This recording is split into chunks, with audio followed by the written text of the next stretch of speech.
Dan kemudian untuk terkait masalah penangkapan ya, kami melihat banyak masalah kejanggalan ya. Karena apa? Bisa saya katakan, mohon maaf, ini seperti penangkapan oleh PKI ya. Kenapa? Karena pertama di tengah malam ya, ketika baru pada bangun ya. Didin sampaikan juga di kontainer itu ada CCTV yang memantau 24 jam. Sampai di kamar mandi pun beliau ditempatkan CCTV di situ. Apakah segawat itu keluarga saya atau mertua saya sampai harus CCTV di kamar mandi sehingga auratnya bisa terlihat oleh semua orang? Dan itu menurut kami sangat aib ya, gitu, dan tidak berkemanusiaan menurut saya. Dan selama di Cikeas pun beliau bobotnya susut sebanyak 12 kilo dalam waktu 2,5 bulan. Dan ini menurut saya sangat miris lah, bisa dibilang seperti itu, karena usia beliau juga bukan usia muda. Beliau juga sudah cukup sepuh, dan beliau ini cacat karena beliau pernah kecelakaan dan tangan kanan dan kakinya itu remuk ya. Jadi beliau bisa dibilang cacat, tangan kanan tidak bisa terangkat sempurna. Bismillahirrahmanirrahim. Assalamualaikum warahmatullahi wabarakatuh. Alhamdulillahirabbil alamin, hamdan katsiran kama amar, ahmaduhu askuruhu astaghfiruhu asyhadu an la ilaha illallah wa la syarikalah wa asyhadu anna Muhammadan abduhu wa rasuluh. Qala rabbi shrah li sadri wa yassir li amri wahlul 'uqdatam min lisani yafqahu qawli. Allahumma shalli ala Muhammad wa ala ali Muhammad. Allahumma shalli alaihi amma ba'd. Alhamdulillah, puji syukur kita panjatkan kehadirat Allah Subhanahu wa taala. Hari ini kita diberi waktu, diberi umur, diberi sehat, kesempatan sehingga bisa bermuajahah menindaklanjuti hajat kami, niat kami yang lalu sudah mengirimkan surat permohonan untuk bisa beraudiensi dengan lembaga komisi yudisial yang memang lembaga ini kami yakini punya peran, tugas, fungsi dan tanggung jawab untuk menjadikan hakim-hakim kita itu jauh lebih baik gitu. Yang kedua kalinya salat beri salam semoga terlimpah curahkan kepada baginda Rasulullah Muhammad SAW. Semoga kita kelak diakui sebagai umat dari Nabi Muhammad SAW dan mendapatkan syafaatnya di yaumil kiamat. Amin ya rabbal alamin.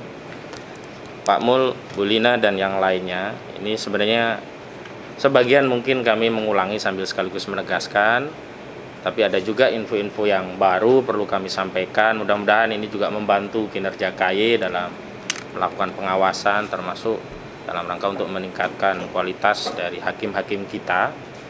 Tentu saja endingnya kan tentu saja ini dalam rangka untuk memenuhi ekspektasi masyarakat pencari keadilan, agar masyarakat mendapatkan putusan yang benar-benar berdasarkan ketuhanan yang berkeadilan begitu.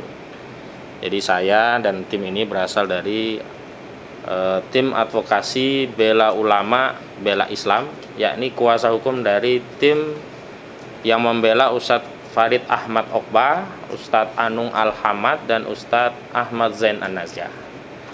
Beliau ustadz-ustadz kami ini bertiga dituduh melakukan tindak pidana terorisme. Ada pasal 7 Undang-Undang Terorisme, ada pasal 15 Undang-Undang Terorisme, Undang-Undang nomor 5 tahun 2018, dan ada juga pasal 13C, ada juga 12A, yang pada pokoknya dituduh terlibat melakukan kegiatan terorisme, dituduh menyembunyikan informasi terorisme, dituduh merekrut atau menjadi anggota dari korporasi terorisme. Nah, terkait hal itu kami yang lalu juga sudah pernah sampaikan, Pak, tentang permohonan adanya satu eksaminasi dari lembaga KY, khususnya yang berkaitan dengan kasus kami ini. Kenapa demikian? Karena ternyata ustadz-ustadz kami ini dikaitkan dengan kasus terorisme karena adanya satu putusan hakim di Pengadilan Negeri Jakarta Selatan. Yang putusan itu setelah perkembangan persidangan itu memang menurut kami ini anomali, Pak. Anomali sekali.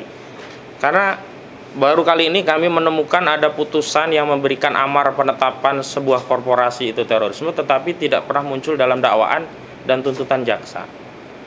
Dan ini kami ambil, keterangan ini kami peroleh langsung dari Zuhroni. yakni Ketua Jamaah Islamiyah yang pada tahun 2007 diadili dan divonis di 2008. Vonisnya nomornya saya catat 2191 garing Pit B garing 2007 garing PN Jaksel di 21 April 2008. Jadi lucu ini.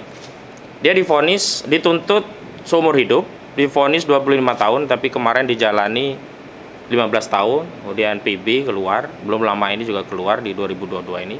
Tapi ketika kami tanya, apakah benar Anda divonis 25 tahun? Iya.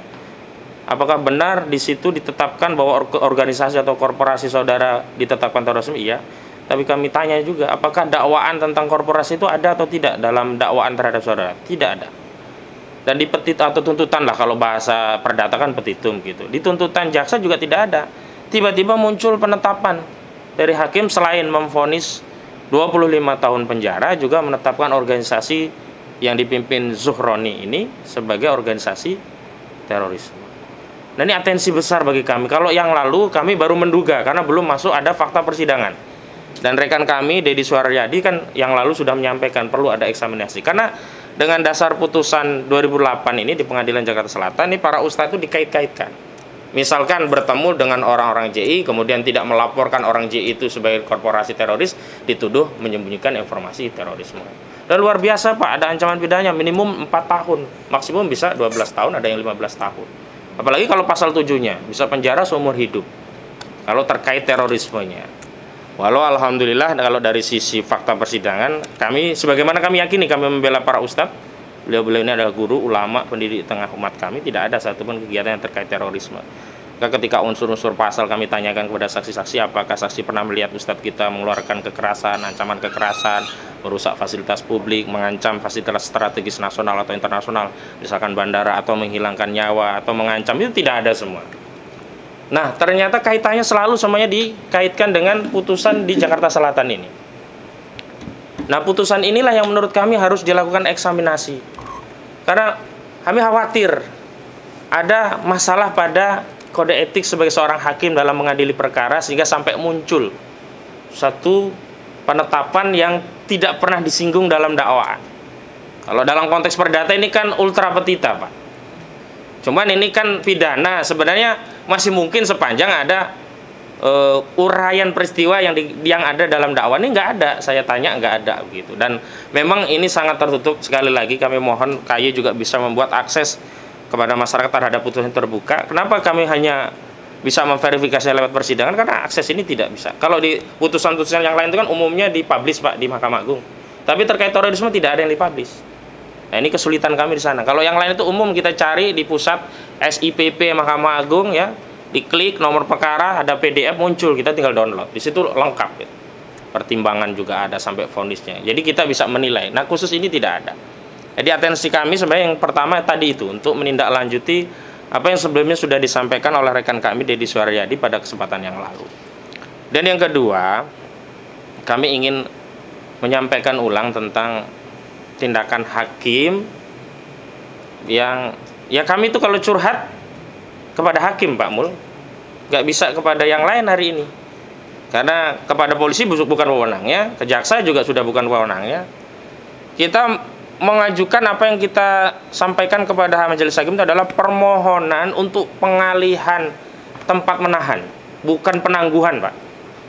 Kalau penangguhan kan bisa pulang ke rumah, bukan. Ini cuma minta dialihkan karena saat di penyidikan, setelah ditangkap dan di penyidikan itu kan penahanannya luar biasa para ustadz di karena kasus terorisme Pak. Pertama diamankan 21 hari, kemudian di penetapan tersangka pertama 120 hari, ditambah lagi 60 hari, jadi total 201 hari. Kalau kita ikut KUHAP kan tersangka itu maksimum 20 hari, tambah 40 hari, 60 hari harus segera limpahkan ke persidangan. Ini lama sekali itu. Nah, saat itu di Polda Metro Jaya, tapi qadarullah alhamdulillah terlepas ditahan dan dengan waktu yang lama di Polda itu ustadz-ustadz kami mereka menyampaikan kepada kami ibadah masih terjamin. Terus udara juga masih sanitasi bagus, masih ya manusiawi begitulah. Termasuk masih bisa berkarya. Jadi Ustadz Dr. Farid Ahmad Uqbah ini, beliau selama di Polda itu telah menghasilkan karya 1 buku.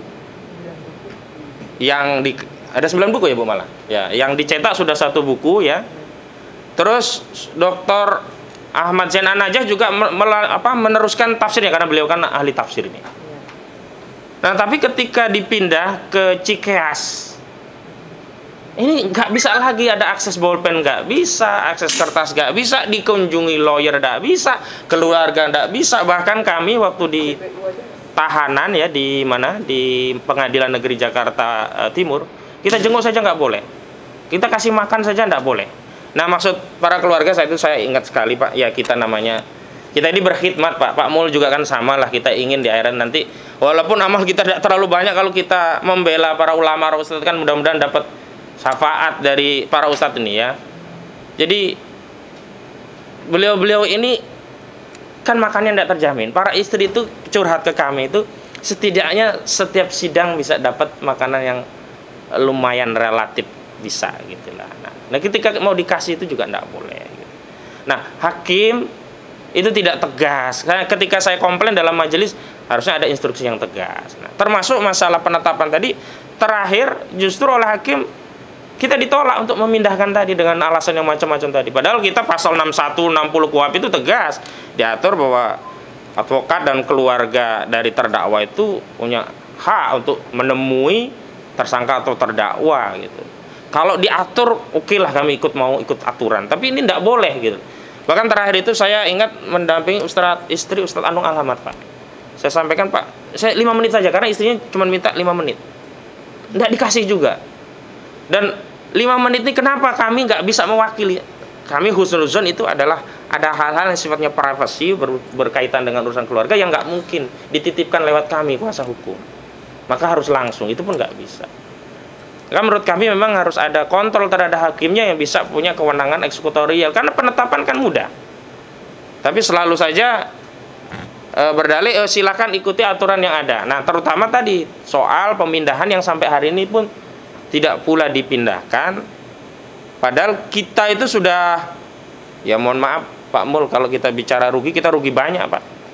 Misalkan ketika kita memeriksa saksi-saksi ahli, itu saksi-saksi nggak dihadirkan langsung Pak, hanya lewat Zoom, dan kita tahulah Zoom kadang ada kendala, kadang ada, saya nggak tahulah intervensi apa di ruangan yang lain, karena kami pernah hadir di LPSK saja, tim kami tidak boleh masuk di ruangan di mana saksi itu diperiksa. Terakhir bukan di LPSK lagi, langsung lewat sindur, lapas sindur gitu. Jadi kami sih berharap melalui hakim itu dikasih kompensasi, paling tidak dipindahkan. Dan itu juga dipindahkannya bukan dalam pengertian penangguhan Pak ya, bukan tahanan kota atau tahanan rumah, bukan. Benar-benar kita hanya minta saja pindahkan, apakah di sini di rutan kembalilah Polda misalnya, atau di rutan Salemba ya Bu ya, itu di Salemba gitu, lumayan lah kita juga akses bisa mudah, keluarga bisa berkunjung, terutama anak-anak kan, ya namanya anak kepada bapaknya kan butuh petunjuk, ada yang mau ujian atau apa, minta nasihat. Saya melihat ini Pak, Ustadz kita ini sudah divonis jauh sebelum putusan itu dikeluarkan. Mereka disekat hubungannya dengan keluarga, sama lawyer juga terhambat. Dan ini muaranya tetap kepada penetapan hakim sebenarnya. Sebenarnya kalau hakim tuh mau bisa agak longgar gitu ya, kasih saja penetapan itu untuk dipindahkan, itu paling tidak bisa mengkompensasi lah rasa prihatin kami, termasuk kerinduan keluarga, termasuk kemudahan kami untuk melakukan proses advokasi, di mana di dalam beberapa penjelasan saksi-saksi itu kan kami perlu elaborasi, tapi kan nggak mungkin di persidangan itu, perlu kunjungan terpisah. Nah ini nggak bisa, di Cikeas itu nggak bisa Pak. Dan Cikeas itu informasinya itu tidak di kewenangan Kemenkumham, dan ini pernah masuk ke DPR RI, dikomplain juga. Harusnya semua lapas itu ada di bawah Kemenkumham.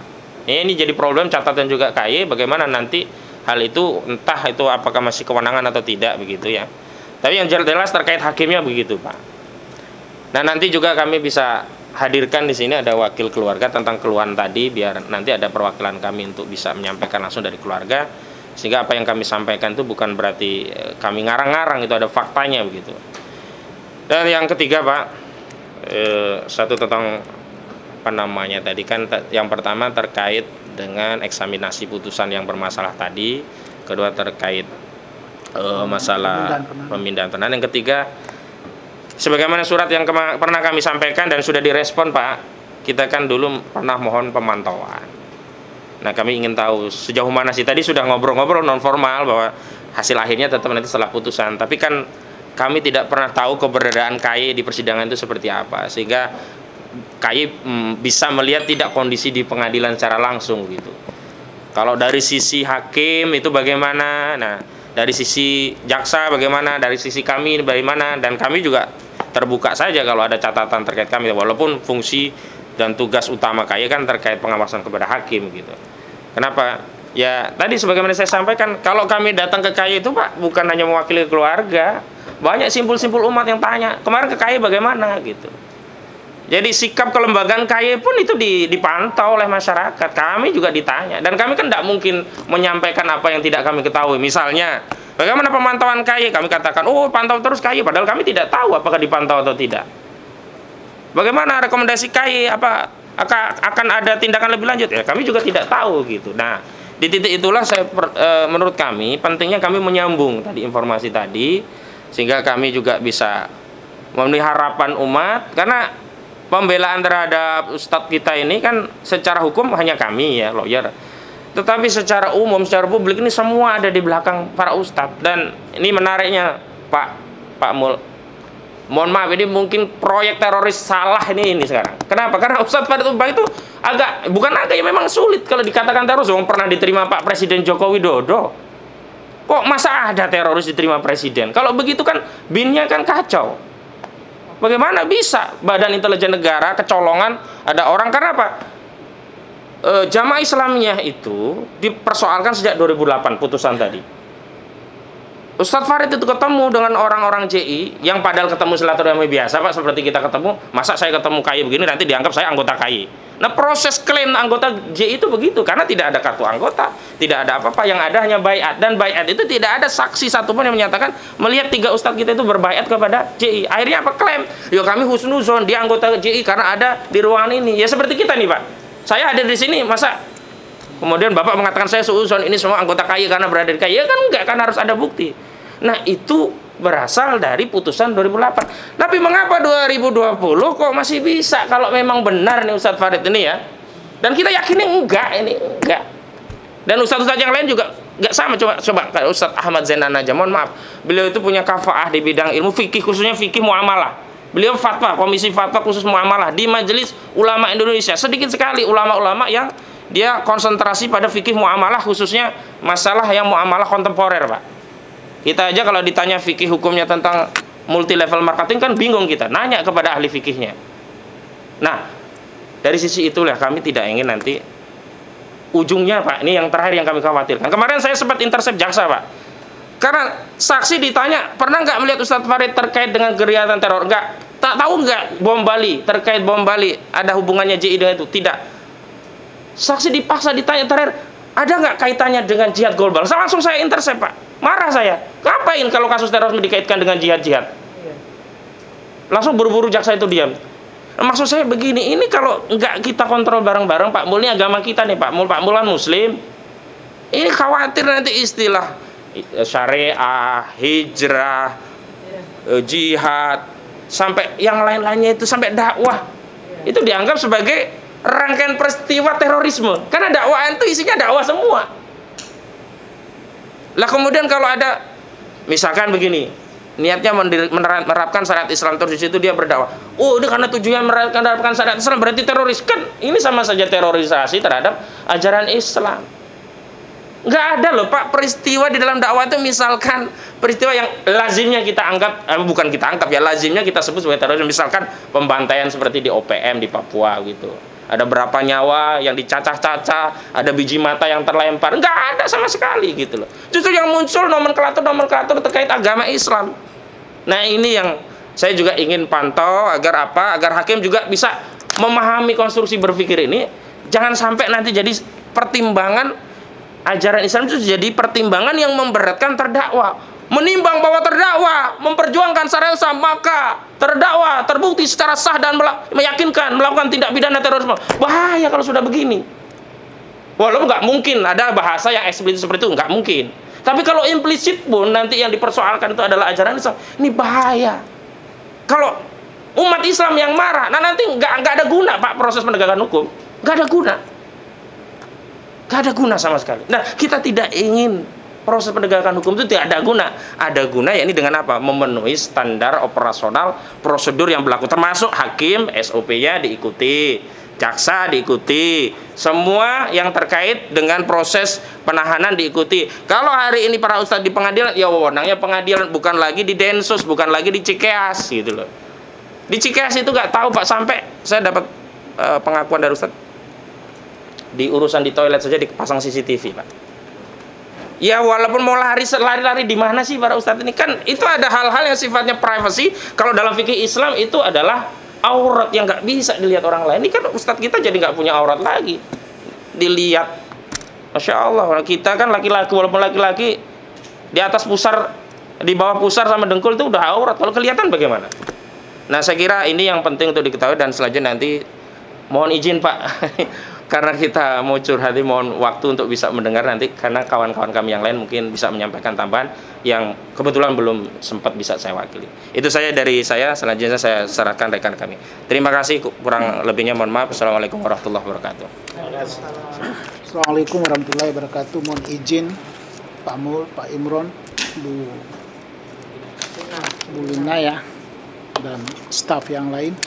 Assalamualaikum warahmatullahi wabarakatuh. Waalaikumsalam. Salam sejahtera untuk kita semua.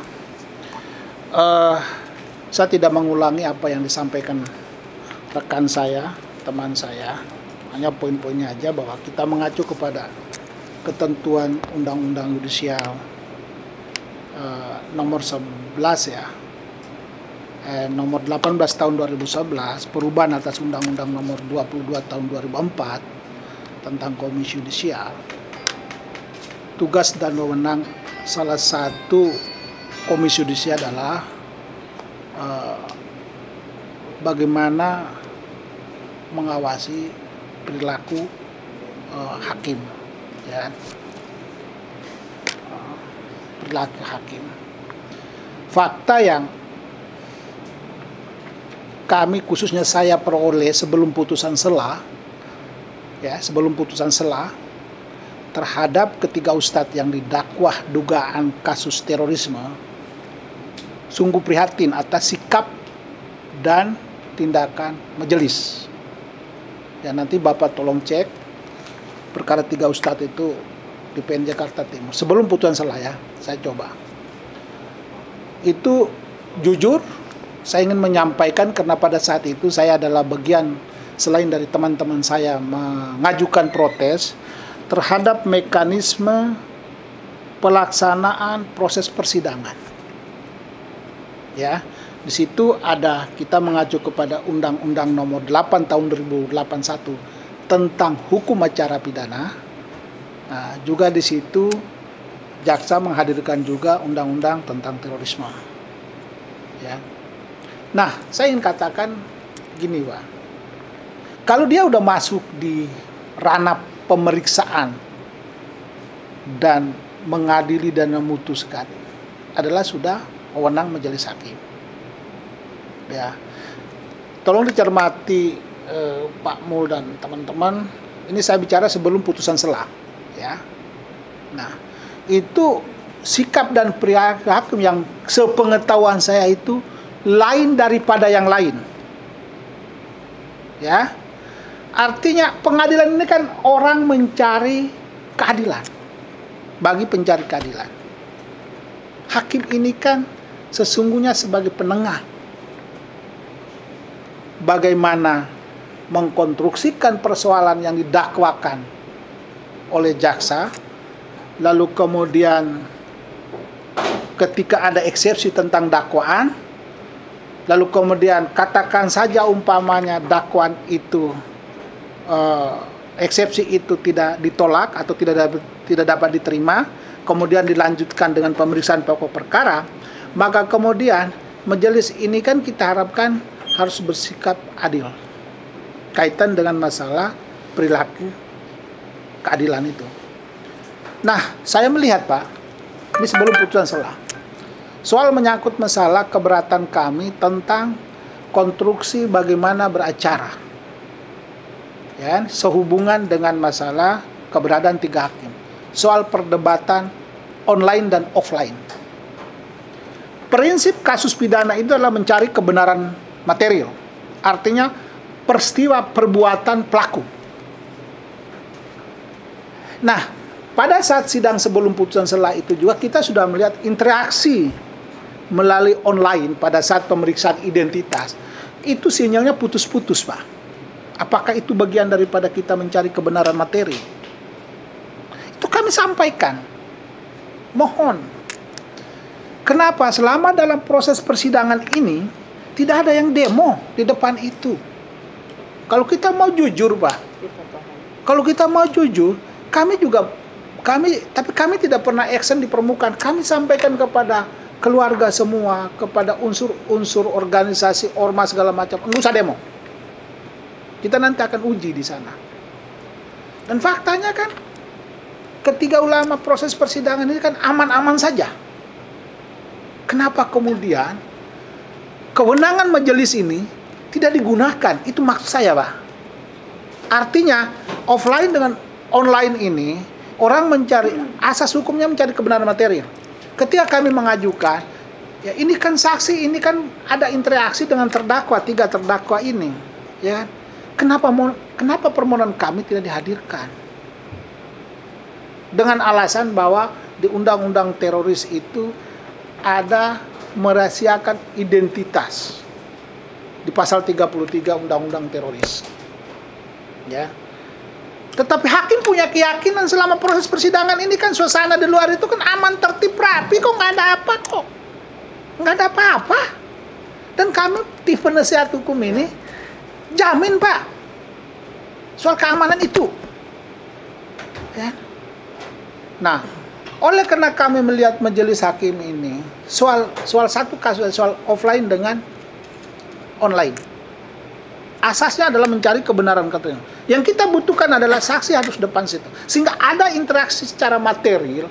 Apa sih sesungguhnya yang terjadi terkait dengan perbuatan ketiga ustadz ini dalam kaitan dengan dakwaan jaksa, gitu, Pak, penuntut umum. Nah, ini hakim tidak peran, Pak Mul. Ini padahal ranahnya mereka. Makanya lahirlah surat permohonan. Itu masih ada, itu salah satu contoh offline online. Terus di dalam persidangan, bagi saya sebelum ini putusan sela, ya, ini masih putusan sela, mulai pemeriksaan identitas sampai kepada ini, hakim berperilaku tidak adil dalam konteks berkaitan masalah menggunakan kewenangannya. Salah satunya offline online itu. Lalu kemudian kita juga berbicara soal menyangkut masalah materi dan fakta persidangan sehubungan dengan masalah kaitan dengan materi eksepsi, ya kan? Kita minta agar supaya hakim ini di tengah-tengah. Ya. Ketika ada pendapat jaksa yang disampaikan tentang menyangkut masalah materi bukan penangguhan tetapi pemindahan penahanan. Pasal 26 Undang-Undang 881 itu kan penahanan itu kan kewenangan majelis, Pak. Ya. Dengan berbagai macam pertimbangan, ya, kita sudah minta tolong dilakukan pemindahan. Sehingga kami penasihat hukum ini bisa ketemu langsung dengan ketiga terdakwa ini kaitan dengan masalah kepentingan pembelaan. Tentunya yang kami bicara ini adalah materi. Ya. Pak, saya sendiri ngalami langsung. Ini ketiga terdakwa ini kan datang pagi-pagi, terus dimasukin dalam rutan pengadilan di bawah itu. Kita masuk aja, Pak. Ini penasihat hukum loh, Pak. Perintah hukum acara itu dia punya hak untuk ketemu. Dilarang nggak boleh, Pak. Padahal kondisi keamanan persidangan sebelum-sebelumnya itu aman. Ya. Nah, ini hakim tidak ambil peran itu. Kita sudah sampaikan. Ini kewenangan majelis loh. Kau tinggal perintahkan, Densus, kamu punya kewenangan itu tingkat penyidikan. Kasih edukasi. Kamu punya kewenangan tingkat penyidikan. Jaksa, kau punya kewenangan itu adalah membuat dakwaan, ajukan. Sekarang kita lagi uji nih di pengadilan. Sekarang tugas saya nih. Tolong kasih kesempatan kepada penasihat hukum. Ketika mereka ke Cikeas atau mereka di pengadilan, kasih leluasa. Karena mereka punya kepentingan di dalam hukum acara pidana itu diatur. Ya, termasuk keluarga, Pak. Sama sekali tidak bisa diakses sebagaimana dijelaskan oleh teman-teman. Nah, itu bagian kecil, Pak. Ini saya masuk sebelum putusan selah. Ya. Berdebat sungguh luar biasa bagaimana menghadirkan ini sidang secara offline tentang saksi ini, Pak. Akhirnya hakim dengan kewenangan tetap memutuskan sidang offline. Sidang online di mana para saksi itu dihadirkan di dihadirkan di PTSK, ya kan? Lalu kemudian terdakwa dihadirkan. Terdakwa dari persidangan perjuangan setengah mati, Pak. Pamul. 3 terdakwa ini dihadirkan di persidangan itu, perjuangan kami sungguh luar biasa. Kenapa? Hakim sudah memegang dimensi bahwa tetap online. Ya, tetap online, tidak bisa ini. Tapi kami dengan kekuatan batin, lillahi ta'ala, ya, maaf Pamul, kami bela ini nggak dibayar. Lillahi ta'ala, Pak. Ya, untuk menegakkan kebenaran material berkaitan dengan dakwaan ini, tuduhan ini, gitu loh. Nah, oleh karena itu saya ingin katakan bahwa Komisi Yudisial coba dengan tugas dan wewenangnya, ya, coba menyikapi ini, lalu kemudian maka lahirlah surat kita, kalau tidak salah tanggal 22 September, untuk minta mengganti majelis hakim. Mungkin Pak Mul sudah baca, Pak, permintaan penggantian majelis hakim. Betul. Ya, kenapa? Karena rentetan peristiwa yang kejadian yang pada saat persidangan pertama, ya, terkait dengan salah satu masalah itu apakah ini online atau offline, ya. Lalu kemudian perilaku hakim pada saat persidangan itu, ya. Kalau jujur saya katakan bahwa kalau berpihak ya, mengabaikan asas kebenaran mencari kebenaran material tadi itu, ya orang sidang-sidang sebelumnya aman-aman aja kok, orang nggak ada demo kok, nggak mengganggu keamanan di lingkungan pengadilan situ kok, kenapa harus dilarang untuk tidak dihadirkan di depan persidangan hanya karena faktor perintah pasal 33 Undang-Undang Teroris ini. Yang kita gunakan hukum acara pidana atau undang-undang teroris. Nah, ini 2 hal yang berbeda, Pak. Tolong dikaji dan analisis. Nah, sekarang saya masuk kepada pemeriksaan pokok perkara. Ini sidang ketiga kemarin tanggal 3, Pak. Mungkin karena surat permohonan kami masuk penggantian majelis itu, dan mungkin juga permohonan kami sebelumnya minta pengawasan dari Komisi Yudisial di persidangan di Timur, maka saya lihat mereka kalem-kalem. Majelis ini tidak reaktif seperti sebelumnya pemeriksaan pokok perkara. Ya, karena saya hadir terus sidang itu, ya. Nah, tetapi ada hal yang perlu saya sampaikan kepada Pak Mul dan Pak Imron dengan Ibu mengenai tentang keaktifan majelis di dalam persidangan. Saya katakan, yang dicari ada kebenaran materi. Tapi yang aktif itu jaksa, penasihat hukum. Yang kita mohon itu hakim menggali sesuai dengan kekuasaan sesuai dengan undang-undang pokok kekuasaan kehakiman itu. Dia harus menggali. Apa yang tertera di dalam BAP dengan apa yang dijelaskan oleh saksi di muka persidangan. Nah, ini saya lihatin hakim pasif. Paling dia tanya ketika ada pertanyaan jaksa, lalu kemudian ada pertanyaan dari penasihat hukum, dan ketika terjadi argumentasi soal materi-materi yang dianggap krusial, nah, di situ sebagai penengah. Ada baiknya juga, tetapi ketika setelah giliran jaksa dengan majelis penasihat hukum selesai membuat pertanyaan, ya orang hakim harus melihat. Ya, ini jangan main-main, Pak. Ini ancaman hukumnya ini kan berat, ya, dakwaan alternatif, ya, ancaman hukum berat-berat semua. Dan kalau saya punya keyakinan, ini insting, ilustrasi saya sudah punya ini. Saya pertanyaan saya di persidangan sederhana saja kaitan dengan 3 ustadz ini. Kalau kita dengar kata teroris itu kan serem. Terus fakta realnya yang merugikan orang kaitan dengan perkara teroris yang dituduhkan kepada ustadz ini apa? Contoh persekolah jahat, kan di pasal 15, junto pasal 7. Di situ ada unsur perpewakatan jahat. Sepanjang yang saya tahu, saksi menyatakan tidak ada perpewakatan jahat. Terkait masalah perekrutan, juga tidak ada saksi fakta yang menyatakan bahwa tidak ada perekrutan. Nah, ini yang kami perlu hati-hati, itu yang digunakan yang putusan PN Selatan berkaitan larangan JI yang korporasi itu. Makanya teman saya tadi minta dan semua tim hukum minta dilakukan ekshumasi itu betul. Sangat betul sekali. Karena khawatir jangan sampai ketiga ustadz ini kan dari keterangan saksi itu yang ada itu mereka menyatakan bahwa mereka ini ulama publik.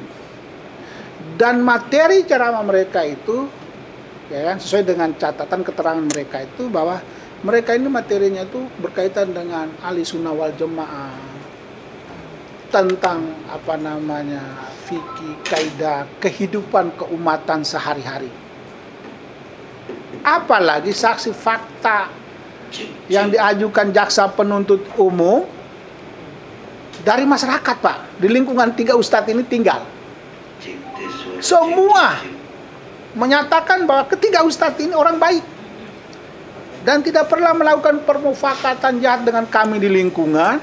Materi mereka materi tentang masalah akidah, tentang keluargaan, kehidupan kita sehari-hari. Ada nggak perekrutan jemaah yang ada di lingkungan ustadz mereka tinggal ini untuk melakukan suatu tindakan teroris? Tidak ada. Terus mau dibawa apa? Jujur saya punya kekhawatiran itu kembali kepada koperasi putusan PN Jakarta Selatan itu. Jika demikian kalau seperti itu, ya, kita nggak tahu itu Ustadz Farid Khalbah ketika tanggal 20 Juli apa Juni 2001 diterima oleh Presiden Joko Widodo itu, ketika dia menyampaikan tentang materi audiensi pada saat itu, pertemuan pada saat itu, apakah materi yang disampaikan Ustadz Farid Khalbah itu adalah bagian daripada permufakatan jahat dengan Jokowi, atau bagian daripada percobaan, ya, atau bagian daripada perekrutan? Ya, saya sudah usulkan ke teman-teman tim, Jokowi bisa nggak dihadirkan jadi saksi di persidangan nanti pada saat materi apa yang disampaikan oleh Ustadz Farid Khalbah ketika ketemu dengan Jokowi? Apakah konteksnya itu saksi meringankan atau seperti apa? Biar kita tahu ada nggak ajakan merekrut untuk Jokowi masuk dalam ranahnya permufakatan jahat atau merekrut. Bisa saja itu kita lakukan gitu loh. Cuma persoalannya itu mau atau tidak kalau kita bicara pure hukum, objektivitas hukum. Gitu loh. Nah, itulah saya ingin sampaikan kepada Pak Mul, ya kan, dan sebelumnya juga kami juga sudah pernah selain mengganti majelis, saya lihat majelis sudah mulai bagus menurut pandangan saya. Saya nggak tahu teman-teman yang lain, ya. Tapi sebelum pemeriksaan pokok perkara itu, yang Punsela itu terus terang aja bahwa luar biasa, ya. Makanya lahirlah surat permohonan itu, Pak. Nah, bukan berarti KAY tidak melakukan tindakan pengawasan ke depan, Pak. Saya mohon, karena saya lihat ini hakim kurang aktif. Amanat undang-undang kekuasaan kehakiman itu kan hakim menggali, ya. Dari situ kita akan uji. Ya, aku khawatirkan itu jangan sampai tidak diuji, tidak digali oleh majelis, kemudian dia gunakan BAP. Bahaya. Walaupun ada beberapa materi BAP itu kami sudah uji, kami sudah menggali, karena jaksa kemarin saya lihat itu dia baca aja BAP-nya. Tapi kami penasihat hukum bukan bodoh, kami uji. Banyak hal-hal yang menyimpang. Ya. Bahkan kami sudah minta penyidik harus dihadirkan. Nah, inilah kami minta penyidik harus dihadirkan ini di depan majelis. Nah, makanya Pak Mul tolong permintaan itu ada permintaan dari penasihat hukum kepada majelis agar menghadirkan majelis itu seperti apa perkembangan.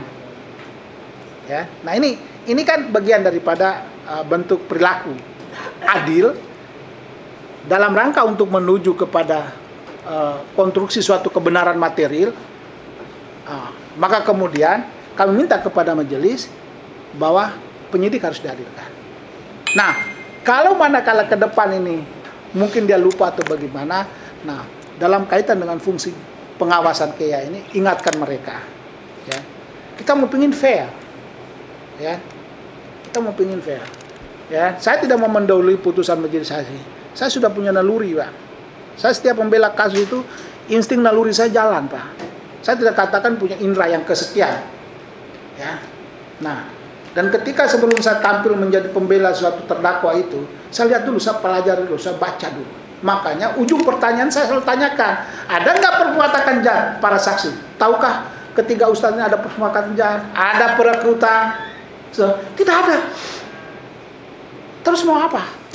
Makanya aku khawatirkan itu yang digunakan putusan itu, Pak. Sudah tahu bahwa putusan melarang JI itu, ya, tidak boleh tidak boleh beraktivitas di situ, dilarang.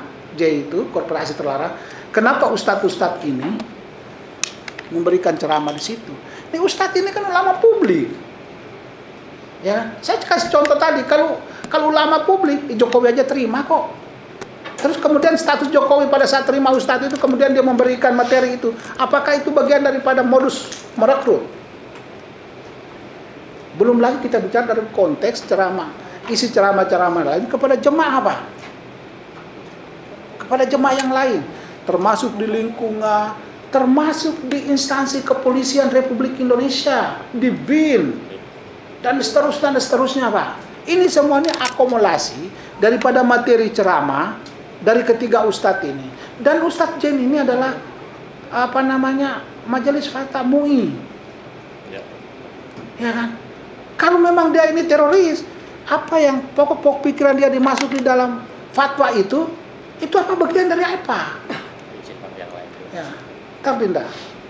Nah, jadi maksud saya ini, kami juga sudah minta, kita sudah rapat kemarin sudah minta teman-teman yang di Majelis Ulama ini kita harapkan hadir untuk sebagai saksi, untuk mengetahui seluk-beluk apa sih sesungguhnya Ustadz Gen itu.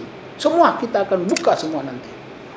Nah, itu saja poin dari saya, Pak. Intinya terakhir saya mohon gunakan fungsi pengawasan, berperilaku adil ini sesuai dengan tugas dan kewenangan daripada Komisi Yudisial, dan diharapkan agar supaya mungkin sebelumnya itu sudah adil atau bagaimana kita nggak tahu. Ya, di daerah aja saya lihat ada turun, Pak, ada turun, ya, di daerah sidang di pengadilan daerah. Saya nggak sebutkan pengadilan di mana. Kasusnya nggak termasuk dalam ranah publik, tapi dilakukan pengawasan, ada, gitu loh. Nah, apalagi ini di jantung ibu kota negara Republik Indonesia, yang dekat Komisi Yudisial, tetangganya dengan PN Jakarta Timur. Karena itu mohon agar supaya dalam rangka untuk menggali dan mengungkapkan kebenaran material ini, fungsi pengawasan ini bagi kami menjadi penting untuk majelis ini agar supaya semua berjalan fair, terbuka, objektif untuk menemukan ira-ira demi keadilan berdasarkan ketuhanan yang maha esa yang hakiki yang diharapkan oleh ketiga ustadz dan keluarga termasuk tim penasihat hukum untuk mencari keadilan. Demikian dari saya, lebih kurangnya mohon maaf. Assalamualaikum warahmatullahi wabarakatuh. Mohon maaf Pak, ada waktu sedikit lagi dan nanti mohon kepada tim, karena kita juga butuh menyimak apa yang akan disampaikan Pak Mul dan juga dari KI juga waktu, jadi mohon bisa ke pokok-pokok yang akan disampaikan, terutama juga nanti diberi kesempatan juga dari wakil keluarga yang paling utama. Jadi untuk sementara Bu Sri silakan Bu. Terima kasih.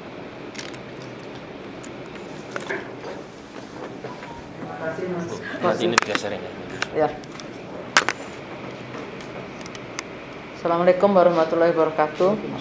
Yang saya hormati Pak Mul, Pak Imran dan Bu Lina dan jajarannya. Jadi saya hanya ingin menambahkan sedikit aja. Kalau terkait hakim untuk persidangan sudah udah mulai baik ya. Maksudnya memang dulu ada penggantian, tadi sudah dijelaskan.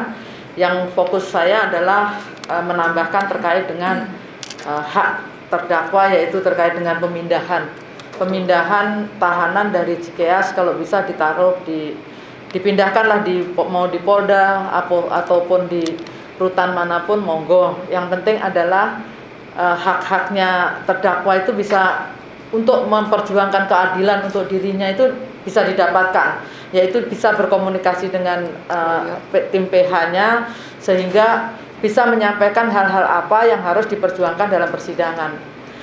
Yang pertama adalah itu. Terus kemudian yang kedua terkait perpindahan tempat penahanan ini pun kami juga berjuang nggak main-main Pak Mur, bahwa waktu itu JPU sendiri tidak bisa menemui terdakwa di Cikeas.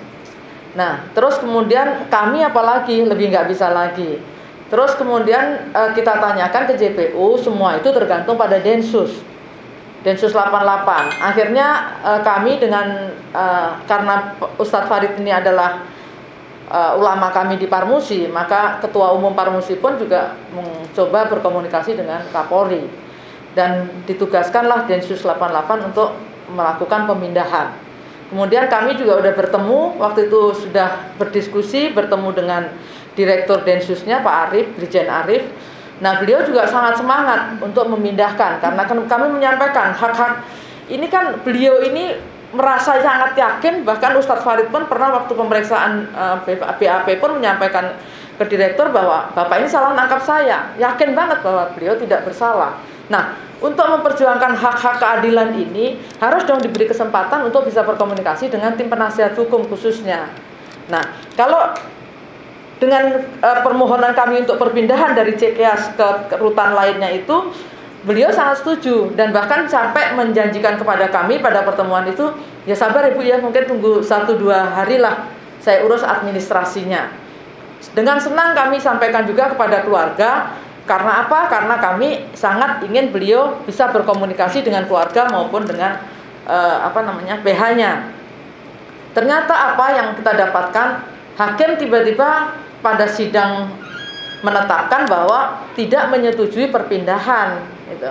Nah, mohon bantuan dari KY supaya diperingatkan kepada majelis hakim ini. Apa keberatannya? Mau ditahan di Cikeas maupun ditahan di tempat lain, apa bedanya? Gitu. Tapi kan sangat merugikan pada terdakwa sendiri karena tidak bisa memperjuangkan hak-haknya atau untuk mendapatkan satu keadilan. Jadi mohon banget bantuan KY karena masalah dari Densus sendiri tidak ada masalah. Itu. Jadi kalau Densus sudah ada masalah, pengawalan persidangan kan dilakukan oleh Densus. Jadi hakim kan apa keberatannya? Gitu. Jadi mohon bantuannya Pak Mul supaya disampaikan kepada hakim ini, tolonglah berilah kebebasan karena ini adalah tuduhannya ini bukan ringan. Ulama dituduh seorang ulama besar yang kreativitasnya tinggi dan sangat bermanfaat untuk bangsa dan negara harus dikriminalisasi dengan teroris. Jadi bukan main-main ini gitu. Makanya itu kami juga nggak main-main juga untuk memperjuangkan perpindahan dari Cikeas ke rutan lainnya. Monggo mau ditempatkan dimanapun monggo. Dan saya yakin kami kalau penasihat hukum suruh menjamin atau butuh berapa jaminan, berapa ribu jaminan umat atau jaminan tokoh-tokoh Islam, insya Allah kami bisa berikan.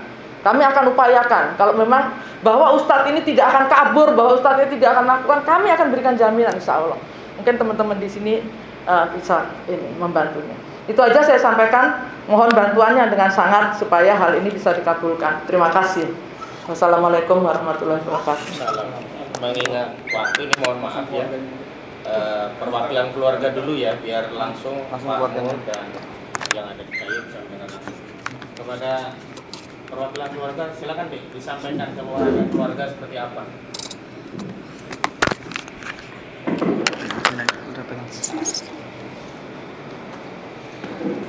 Oke, terima kasih kesempatannya. Yang saya hormati Bapak dan Ibu jajaran dari Komisi Yudisial.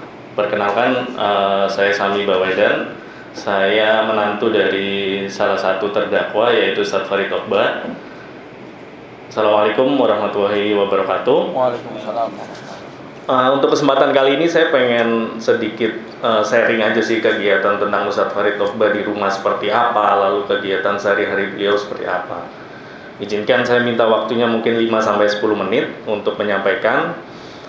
Di dalam keluarga Ustadz Farid itu sangat menyenangkan orangnya yang kita kenal, dan selama saya kenal beliau, saya menjadi menantu, beliau tidak pernah marah orangnya. Dan menurut saya beliau termasuk bisa dibilang orang yang baik dengan 2 alasan menurut saya. Kenapa? Karena beliau banyak disukai orang, satu. Yang kedua, banyak juga orang yang menghormati beliau, dan beliau itu orangnya selalu husnudzon dengan orang dalam bidang apapun. Beliau sering berbisnis dengan rekannya atau kerabatnya dan sering juga ditipu. Dan beliau tidak marah ataupun tidak memutus silaturahminya kepada orang-orang yang sudah menipu beliau, gitu. Lalu untuk sehari-hari beliau ini mengajar pengajian ibu-ibu lebih seringnya dan cenderung ke arah nenek-nenek karena ibu-ibu ini sudah punya cucu ya gitu. Dan seminggu sekali beliau mengajar di pesantrennya sendiri di Kampung Sawah. Nama pesantrennya Al-Islam, itu jadwalnya hanya seminggu sekali aja. Nah, menurut saya ini sangat kontradiktif kalau beliau dituduh sebagai teroris karena lebih seringnya yang diajar adalah ibu-ibu atau nenek-nenek. Gimana ceritanya bisa teroris tapi yang sebagai target apa ya istilahnya, target anggotanya adalah ibu-ibu? Sangat aneh dan tidak masuk akal menurut saya. Nah, beliau ini mempunyai media sosial yaitu Instagram dan Facebook. Setiap kegiatan beliau posting di sana. Jadi tidak ada kegiatan yang tertutup sifatnya dan beliau terbuka. Semua kegiatannya selalu diposting di media sosialnya. Nah, ketika beliau ditangkap, murid-murid beliau, lalu ibu-ibu pengajian serta warga komplek kami itu merasa dirugikan karena selama ini beliau itu sering mengisi kajian di komplek. Karena sekarang ditangkap, jadinya beliau tidak bisa memberikan pencerahan lagi tentang agama kepada warga komplek. Sehingga warga juga merasa kehilangan atas penangkapan ini.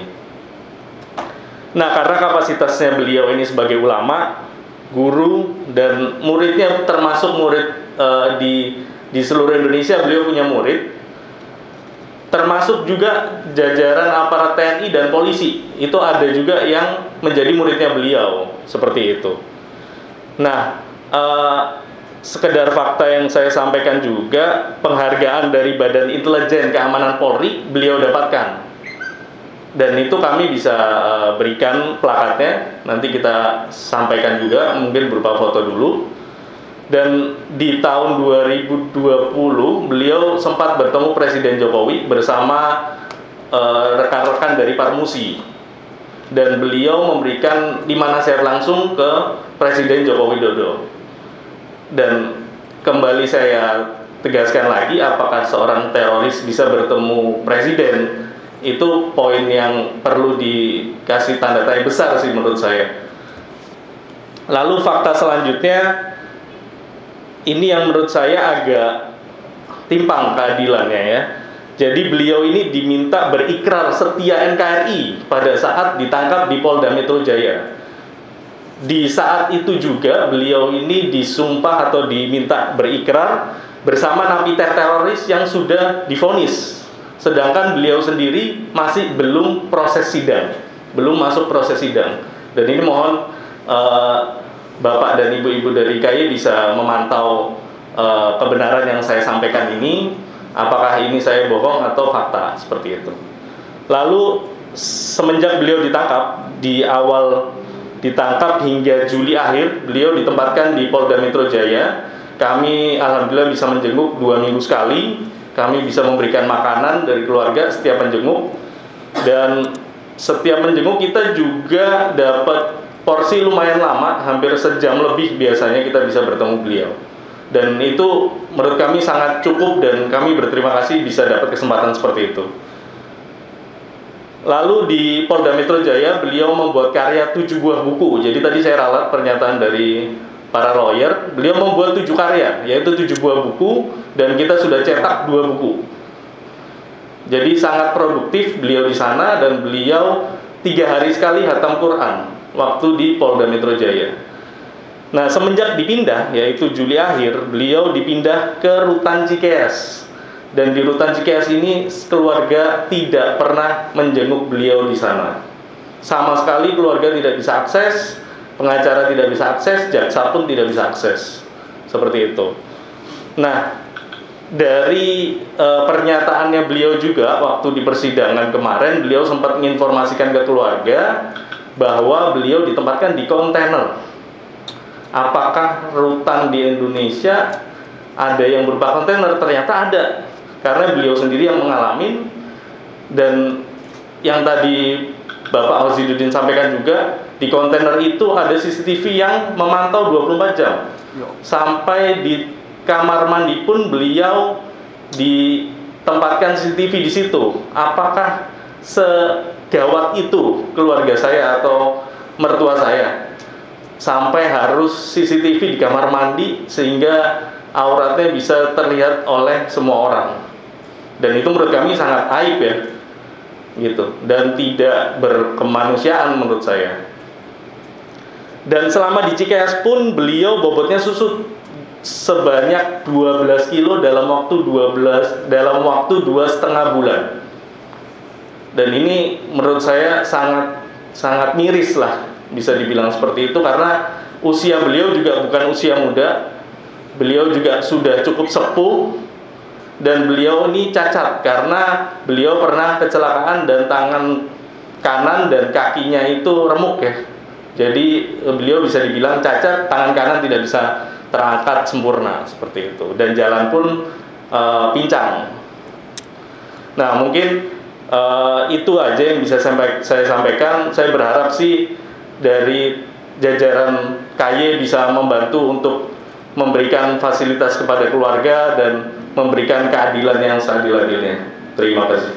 Baik, satu lagi dari keluarga, sebelum nanti juga rekan itu saya minta untuk menyampaikan, tapi mengingat waktu ya kita juga butuh untuk mendengar penyampaian dari kami. Silakan dari Umar Al-Majani. Yang kami hormati Pak jajaran Komisi Yudisial, tidak banyak saya sampaikan, hanya 3 poin ya. Yang pertama terkait penangkapan. Jujur waktu itu memang saya tidak di tempat waktu itu, karena saya sendiri sedang berada di Solo. Cuman ini kami dapatkan dari ibu saya sendiri.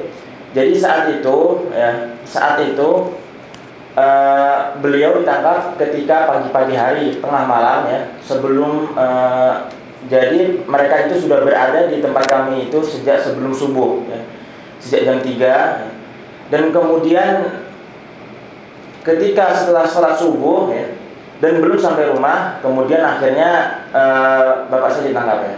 Saya adalah putra pertama beliau, dan kemudian untuk terkait masalah penangkapan ya, kami melihat banyak masalah kejanggalan ya. Karena apa? Bisa saya katakan, mohon maaf, ini seperti penangkapan oleh PKI ya. Kenapa? Karena pertama di tengah malam ya, ketika baru pada bangun ya. Dan kemudian yang kedua, ketika kemudian bapak saya ditangkap, habis ditangkap, kemudian sisanya mereka masuk meresek dalam rumah. Dan pada saat itu ibu saya mengatakan bahwasanya mereka minta izin kepada ibu saya untuk kemudian menggeledah isi rumah. Nah, kemudian ibu saya pertama dilarang. Kemudian mereka masih memaksa. Lalu kemudian kata ibu saya, udah sabar, saya pisahkan dulu ya. Karena kan kita punya rumah, kamar itu privasi ya, nggak bisa langsung dimasukin ya. Namun ternyata ibu saya masih ngomong, mereka langsung mengikuti ke dalam rumah, masuk dalam kamar dan mengambil semua barang yang ada. Tak mungkin, bahkan ada barang-barang yang memang tidak kami ketahui disimpan oleh bapak saya, ternyata didapatkan oleh mereka ya. Kemudian ya, bapak saya ini kan sebenarnya diakui di masyarakat sebagai orang baik ya. Alamatnya jelas ya, di sosmed jelas, di YouTube ada.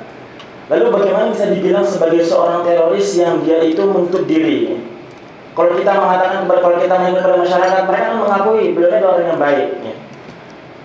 Dan kemudian kenapa penangkapan itu seperti kemudian penjahat besar, ditangkap di dalam dengan paksa, kemudian ditutup matanya.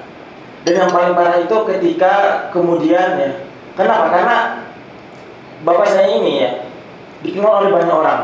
Kalau misalnya kemudian dari kepolisian berharap ingin memanggil beliau, insya Allah kami akan datang dengan berbagai jaminan ya. Tidak seperti penjahat yang kemudian dipanggil kemudian kabur, itu enggak ya. Lalu kemudian yang kedua terkait respon masyarakat ya. Respon masyarakat terkait penangkapan ya. Memang dari masyarakat kami sendiri ya, itu alhamdulillah memberikan antusias yang begitu besar ya. Karena beliau ini memberikan kajian rutin setiap seminggu sekali, setiap subuh ya, dengan materi doa-doa ya, dengan buku beliau yang dimana ditangkap dan dijadikan alat bukti teroris. Dan setelah ditangkap itu, buku itu tetap dilanjutkan oleh mereka dengan materi yang isinya doa-doa. Lalu bagaimana bisa dibilang sebagai seorang teroris? Harusnya mereka juga dong. Karena apa? Karena mengajukan materi dari buku yang kemudian dijadikan alat bukti teroris oleh mereka. Dan kemudian yang terakhir juga respon masyarakat ya kepada keluarga kami ya. Mereka memberikan begitu banyak bantuan ya. Walaupun karena kami memang tidak punya pekerjaan tetap ya. Ibu saya juga tidak punya pekerjaan tetap ya, hanya sekedar mengajar ngaji ya. Tidak punya penghasilan tetap. Tetapi kemudian tercukupi setiap hari. Karena apa? Karena setiap hari selalu ada yang memberikan berupa moral dan materi ya, bantuan kepada kita yang dimana itu bisa memberikan kecukupan kita. Ini adalah salah satu bukti bahwasanya masyarakat begitu mendukung, begitu terus antusias terhadap bapak saya ini ya. Dan setiap hari di grup WA komplek itu selalu mendoakan, selalu kemudian menyampaikan materi-materi beliau, selalu kemudian mengingat beliau, mendoakan beliau di setiap sholat mereka, setiap kajian ya. Ini sebagai salah satu bukti bahwasanya mereka ini sangat antusias, begitu mengetahui betul sebagai karakter oleh beliau ini. Demikian dari saya, mudah-mudahan bisa dipahami. Satu lagi Pak, sekali atas rekan Riki silakan. Terakhir. Bisa juga. Matikan dulu Mas. Matikan dulu Mas. Oke. Bismillahirrahmanirrahim. Assalamualaikum warahmatullahi wabarakatuh. Izin kepada rekan-rekan semua, termasuk Komisi Yudisial, ada beberapa hal yang ingin saya sampaikan. Yang pertama, kami dari awal memprotes yang namanya Majelis Hakim. Majelis Hakim dalam beberapa penetapannya itu tidak mengambil peran yang signifikan. Misalkan kita itu awalnya kan meminta bahwa sidang secara offline, tapi ditetapkan sebagai online. Tetapi sudah ketetapan, mau tidak mau ya kita ikut, karena itu adalah keputusan Majelis Hakim. Tapi menjadi persoalan adalah ketika sudah di LPSK pun itu kita juga sebagai PH ini dihalang-halangi gitu. Dihalang-halangi. Maksud kami, harapan kami apa yang menjadi penetapan Majelis Hakim itu ketika ada organ-organ atau lembaga-lembaga seperti LPSK itu tidak melakukan haknya. Mestinya kan Majelis Hakim ini menegur pihak-pihak terkait sehingga kita dapat lebih aktif lagi menjalankan sebagai PH. Itu yang pertama catatannya. Yang kedua catatannya yang baru kemarin, Bapak-bapak, bahwasanya kemarin itu penetapannya kan di LPSK, sidang online-nya. Tetapi ada satu saksi itu disidangkan itu di Gunung Sindur. Di Gunung Sindur gitu. Padahal penetapan itu di LPSK. Nah, padahal itu penetapan oleh Majelis Hakim gitu maksud kami itu. Nah, ini penetapan Majelis Hakim, tetapi tetap saja walaupun kita tetap protes itu di jam 11 malam lebih gitu ya, penetapan itu, tapi tetap saja yang namanya penetapan itu yang Majelis Hakim menetapkan, tapi pada faktanya itu juga mengalah dengan penetapannya gitu. Maksud kami, apakah etik-etik seperti inilah yang dilakukan Majelis Hakim? Maksud kami, kalaupun misalkan ada perubahan-perubahan ini kan sebenarnya mudah-mudahan ini dari peran serta dari Komisi Yudisial yang awal-awalnya sudah mengingatkan. Tapi ternyata ada hal yang juga menurut kami menyalahi kode etik. Ada penetapan yang sudah ditetapkan di persidangan itu tiba-tiba seolah-olah digampangkan saja gitu loh. Digampangkan saja tanpa tiba-tiba bahwasanya ini di Gunung Sindur, kita kok tiba-tiba di Gunung Sindur gitu. Ya LPSK-nya bilang, ya karena begini-begini ada surat jalan segala macam gitu ya. Tapi pada faktanya ya kita nggak tahu gitu loh. Jadi seolah-olah ada penetapan tapi dilangkahi begitu saja, dan Majelis Hakim tetap melanjutkan. Nah, ini kan catatan begitu menurut kami. Dan ini sifatnya selanjutnya adalah penegasan kepada kepada Komisi Yudisial agar menyampaikan kepada Majelis Hakim bahwasanya tetap kami sebagai pihak ini kan kalau di dalam undang-undang kami juga sebagai penegak hukum, yang mana kami juga punya peran sentral untuk membela hak-hak klien kami. Nah, beberapa kali itu kami datang ke Cikeas itu Pak, itu tidak pernah boleh masuk gitu loh. Nggak pernah masuk. Bahkan kalau kita mau ngirim surat saja nih, itu diputar-putar dulu. Pak, begini Pak ya, kata di Cikeas itu petugasnya. gini Bapak, nanti sebaiknya dari kantor pos saja Pak. Kantor pos nanti baru kirim ke kita, nanti supaya formal. Lah, kita balik nanya, ya kalau kantor pos bisa, kenapa kita PH tidak bisa, kan gitu. Jadi ada perdebatan dulu, baru diizinkan. Lah, serumit itu Pak, begitu loh. Itu baru ngirim surat. Apalagi kita itu dapat berdiskusi langsung, apalagi keluarganya dapat ketemu langsung. Nah, mengapa kami bergerilya atau semangat banget meminta agar para ustadz-ustadz kami ini, para klien kami ini dapat dipindahkan. Dan catatan lagi, kenapa yang lainnya itu yang kasus yang sama itu bisa di Gunung Sindur, bisa di Polda Metro Jaya. Kenapa ustadz-ustadz kami ini dipaksakan untuk tetap di Cikeas gitu loh. Ini kan menjadi ke beberapa saksi itu kami ingin sampaikan kepada Komisi Yudisial, itu beberapa saksi itu banyak juga yang ditahan di Polda Metro Jaya. Ada juga yang di Gunung Sindur. Lah, kok 3 ustadz kami ini dipaksakan untuk di Cikeas? Padahal kami sudah sampaikan ke majelis hakim bahwasanya ini banyak hak-hak klien kami, termasuk hak asasi manusianya itu seperti yang sudah dijelaskan oleh rekan-rekan dan anak-anak menantunya tadi, itu di CCTV 24 jam. Ini selain dari pelanggaran HAM, ini juga penghinaan terhadap ustadz-ustadz dan ajaran Islam. Itu aurat itu diperlihatkan. Gimana 24 jam itu di kontainer Pak?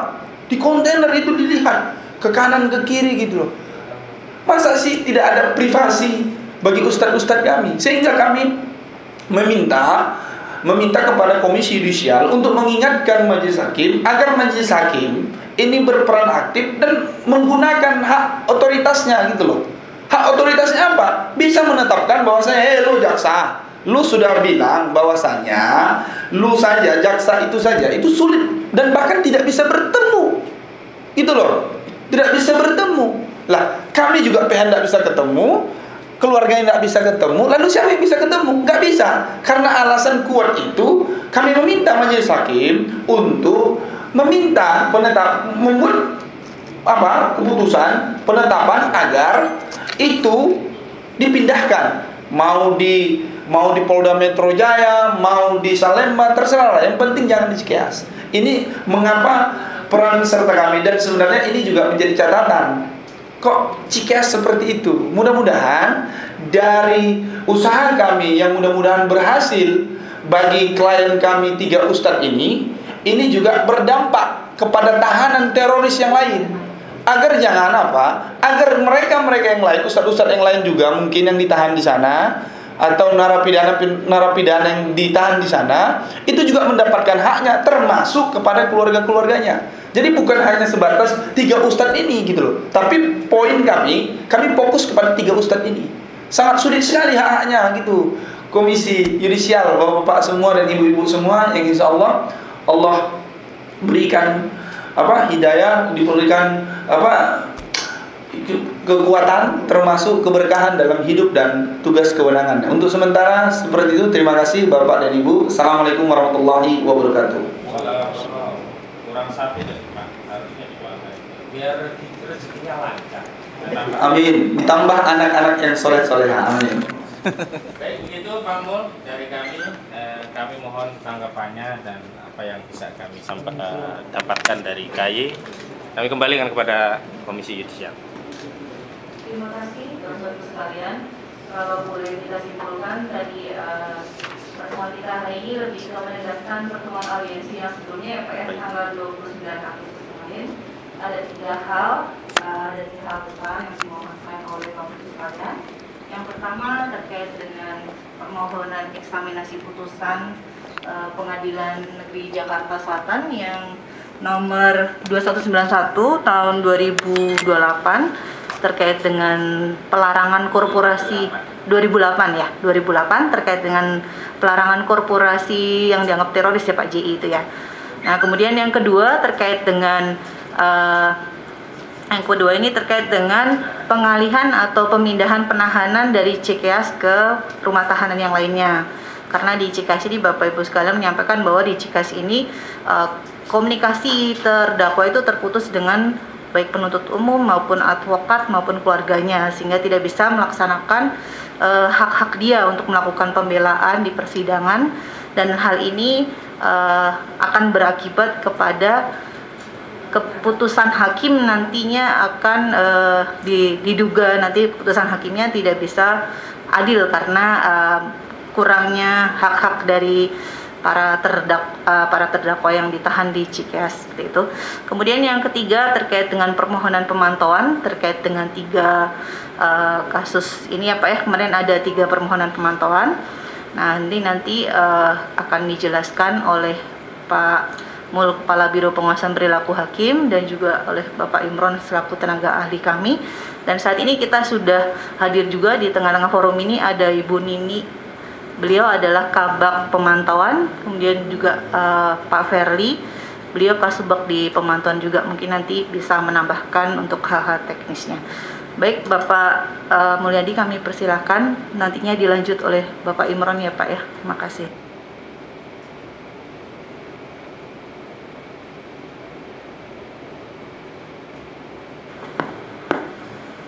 Ya, terima kasih Bu Lina.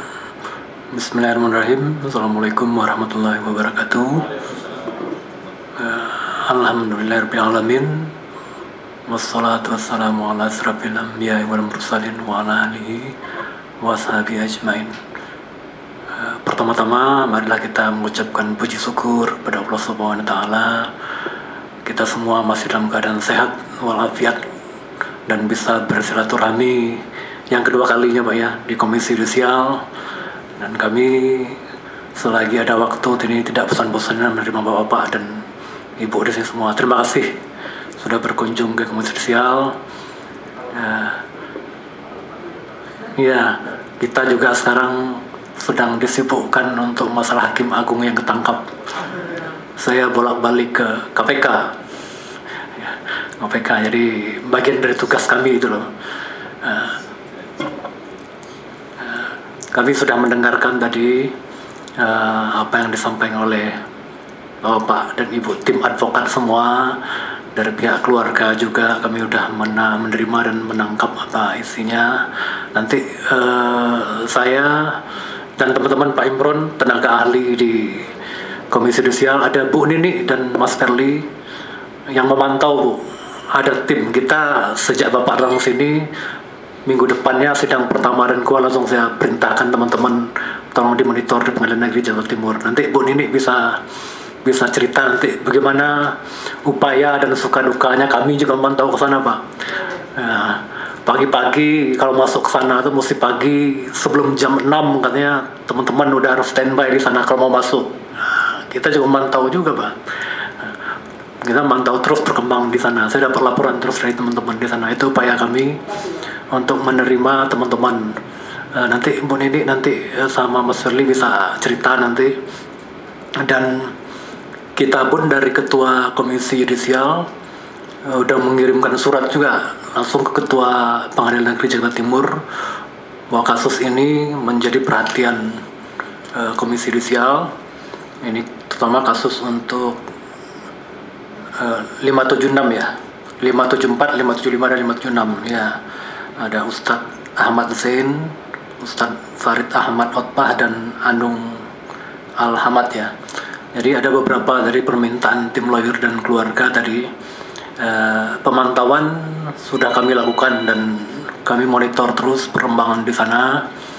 Surat pun dari ketua sudah kita layangkan ke sana. Nanti ada beberapa hal nanti yang perlu kita jawab, seperti ada apa yang menjadi kewenangan KY dan bukan menjadi kewenangan KY. Bahwa Komisi Yudisial ini adalah tugasnya adalah memantau etik dari para hakim terutamanya. Sepanjang itu menjadi tugas dan kewenangan KY, kami akan laksanakan. Tapi sepanjang itu bukan menjadi kewenangan kita, ya kita tidak bisa juga intervensi. Itu kan majelis hakim itu independen, mandiri, dan tidak boleh diintervensi dalam hal tertentu. Sepanjang kami boleh memantau, kami akan laksanakan.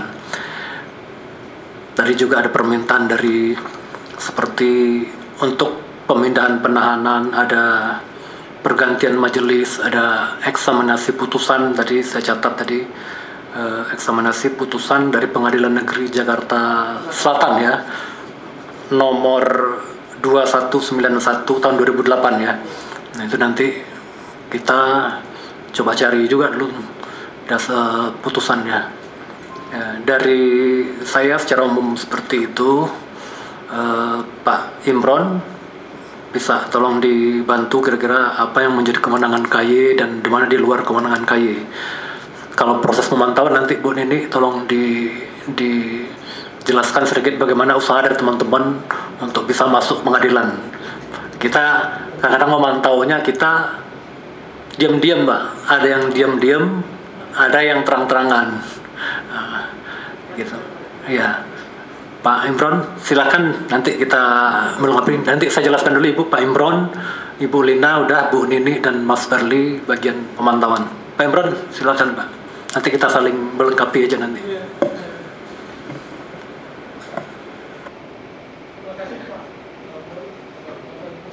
Assalamualaikum warahmatullahi wabarakatuh.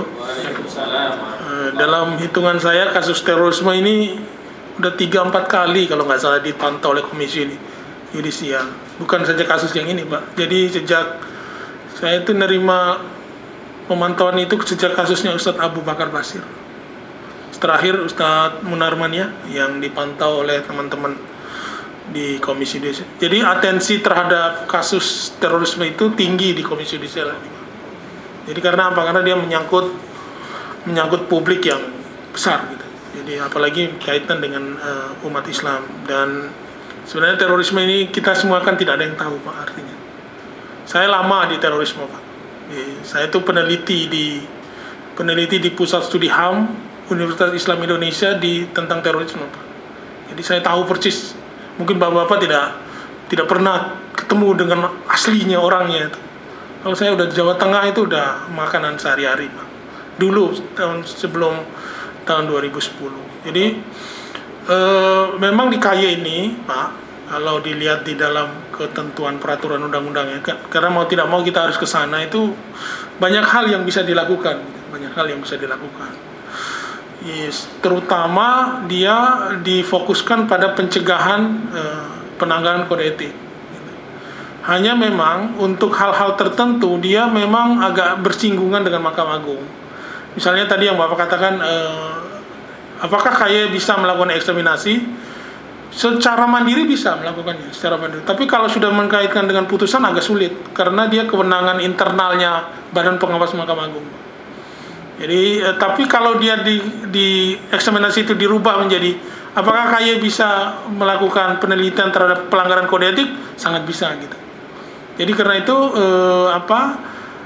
sebaiknya nanti kalau ada putusan yang terkait dengan korporasi terorisme itu dilaporkan aja ke KY terkait dengan pelanggaran kode etiknya. Jangan pakai kata-kata eksaminasi gitu. Karena kalau pakai kata-kata eksaminasi itu sudah tidak bisa dilakukan oleh KY karena dia sudah diserahkan ke Mahkamah Agung lewat Badan Pengawas Mahkamah Agung gitu. Karena apa? Karena memang itu adalah kewenangan internalnya Mahkamah Agung untuk kata-kata eksaminasi ya, maksudnya gitu.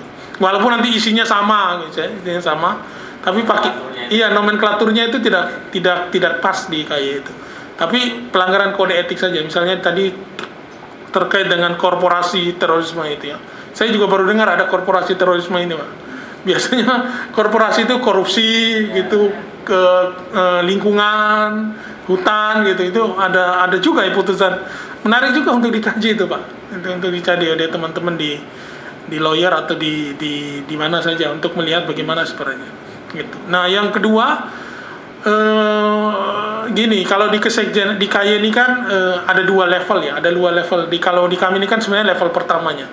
Yang di atasnya kan ada level komisionernya. Memang kalau urusan dengan hakim-hakim itu kita memang menyerahkan ke komisioner yang menjadi kewenangan dari komisioner. Jadi kalau misalnya tadi yang seperti kata Pak Awal menyurati ketua pengadilan, menyurati hakim, Mahkamah Agung, Bawas, itu memang kewenangannya komisioner KY. Kalau kami hanya hasil dari yang nanti Bapak-Bapak Ibu sampaikan ini adalah nanti kita bawa ke komisioner mengatakan seperti ini. Apa yang bisa dilakukan oleh komisioner KY. Nah, bukan berarti tidak bisa, tapi itu tergantung dari apa yang ingin dilakukan oleh komisioner KY. Hanya memang untuk kaitan dengan pergantian majelis hakim terkait dengan dengan pemindahan itu kan kewenangan administratif sebenarnya dari hakim yang bersangkutan. Kecuali dalam konteks itu ada pelanggarannya. Kecuali ada pelanggarannya itu nanti bisa diperiksa oleh teman-teman di pemeriksaan komisi yudisial. Gitu. Misalnya dalam mindah-mindah hakim itu dia pernah dengar omongan dari bertemu dengan jaksa, bertemu dengan para pihak gitu lah. Oh ternyata dia ada surat tentang ini yang menekan hakim agar tidak pindah. Nah itu bisa kita lakukan ketika terjadi seperti itu, tentu dengan bukti ya. Kalau misalnya hanya omongan tadi teman-teman pengacara mengatakan oh kami harusnya pindah, ya memang bisa, tapi harus ada bukti-bukti yang lanjutan yang akan diperiksa oleh komisi yudisial terkait dengan kewenangan pemindahan atau pengalihan ataupun penggantian majelis hakim. Karena apa? Karena KY tidak bisa secara teknis masuk pada wilayah itu. Kecuali nanti terakhir dari teman-teman pemantauan menemukan ada pelanggaran kode etik yang terkait dengan seluruh rangkaian perkara yang disidangkan tadi, yang seperti Pak Tati katakan, sebelum putusan sela seperti ini, setelah putusan sela seperti ini, itu nanti kalau misalnya ada saksi atau ada bukti itu disertakan aja. Saksi itu kan minimal 2 kalau di KYD. Siapa sih yang akan menjadi saksi? Karena apa? Karena berefek pada apa yang akan diperiksa oleh komisi yudisial terkait dengan perkara yang sedang kita disidangkan pemantauan ini. Nah itu yang bisa dilakukan oleh komisi yudisial terkait dengan dugaan pelanggaran kode etik dan pedoman perilaku hakim. Nanti kalau misalnya akhir dari persidangan ini akan dilaporkan ke komisi yudisial, nanti bapak-bapak dan teman-teman sekalian itu meminta untuk dilakukan pemeriksaan pelanggaran kode etik terhadap hakim yang memeriksa, mengadili dan memutus perkara kasus 3 orang itu. 54, 55, 56, 57 itu untuk diperiksa oleh komisi yudisial. Itu nanti akan dilakukan dengan dikumpulkan menjadi satu dengan hasil pemantauan baik yang sifatnya tertutup maupun terbuka. Tadi seperti yang dikatakan oleh Pak Mul itu, kadang-kadang kalau yang sifatnya tertutup nih kami nggak ada yang tahu juga nih. Itu pimpinan yang tahu seperti itu. Karena mereka yang bisa menggerakkan organ tersebut. Kalau kami di sini taunya ya kalau ada pemantauan terbuka saja. Dan itu pun kami tidak tahu substansinya kadang-kadang. Itu yang tahu itu tim dengan pimpinan di komisi yudisial. Karena itu SOP yang ada di komisi yudisial itu memang seperti itu. Kecuali nanti ada diskusi terbuka ya, yang itu menghadirkan banyak misalnya dari teman-teman penerimaan, verifikasi, biro pengawasan hakim, investigasi dan lain sebagainya. Itu kita baru tahu. Oh ternyata sudah sampai ini. Sama yang waktu di kasusnya Pak Munarman yang terakhir itu seperti itu. Jadi tidak semua orang di ruangan ini termasuk Pak Mul, walaupun Pak Mul yang kepala biro tahu, tidak semua seperti itu. Tidak bisa terbuka seperti itu. Ada hal-hal yang memang hanya teman-teman tim dengan teman-teman dengan komisioner yang tahu. Saya kira gitu tanggapan saya. Itu Pak Mul.